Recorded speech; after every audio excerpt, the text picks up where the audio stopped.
Good morning दोस्तों। आज हम लेकर आए हैं न्यूज़पेपर एडिटोरियल की 100 शब्द प्रति मिनट डिक्टेशन। डिक्टेशन स्टार्ट होगी कुछ सेकंड बाद।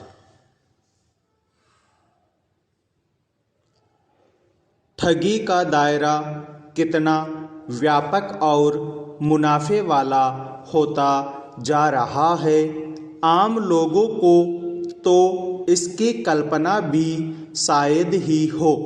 अभी तक तो यही सुनने में आता रहा कि नौकरी लगवाने, परीक्षा में पास करवाने, विवादित मामले सुलझाने या अन्य काम करवाने के नाम पर ही ठगी होती है।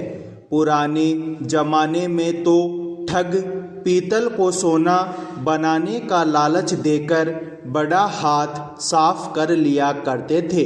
वैसे ग्रामीण इलाकों में ऐसी घटनाएं आज भी होती रहती हैं, लेकिन ऐसा पहले शायद ही कभी सुनने में आया कि राज्यपाल और राज्यसभा सदस्य बनवाने के नाम पर भी लोगों जाल में फंसाया गया।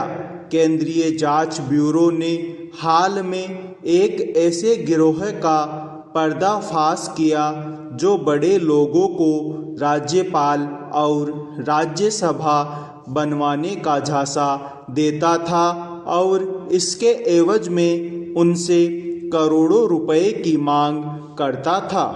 जाहिर है इस गिरोह के लोग मामूली नहीं हैं। इसके लिए वे सारे हथकंडे अपनाते रहे होंगे जो सत्ता के गलियारों तक पहुंचने के लिए जरूरी होते हैं। आखिर राज्यसभा का सदस्य बनने की एक पूरी कानूनी और संवैधानिक प्रक्रिया होती है। हर पार्टी अपने शीर्ष निकाय के माध्यम से ही उम्मीदवार उतारती है, फिर विधानसभा सदस्य वोट देते हैं। हालांकि राज्यसभा के लिए कुछ सदस्य मनोनीत भी किए जाते हैं, पर इसकी भी नियत प्रक्रिया होती है। राज्यपालों की नियुक्ति का काम भी सरकार में शीर्ष स्तर पर ही होता है। ऐसे में अगर लोगों को बड़े पदों तक पहुंचाने के लिए कोई गिरोह काम और दावा करता है तो यह बेहद संवेदनशील मामला बन जाता है। इसकी गहन जांच होनी चाहिए। विराम पैरा। जैसा कि सीबीआई ने बताया कि गिरोह में कई लोग काम कर रहे हैं।